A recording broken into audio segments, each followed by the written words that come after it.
এখানে একটা কথা বলতে হয় যেমন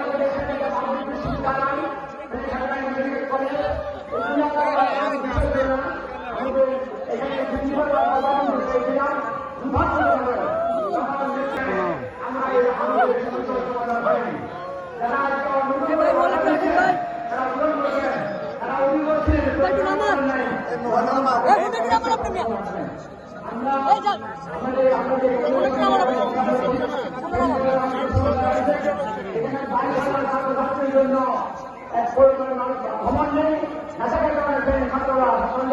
ভালোভাবে ক্লাস করতে পারে না। যেখানে যতজন শিক্ষক দরকার শিক্ষক নেই, খবর নেই, শিক্ষকদের থাকা দেওয়া বন্ধ নেই, এই দুটো আমাদের জন্য সকল ধরনের সমস্যা।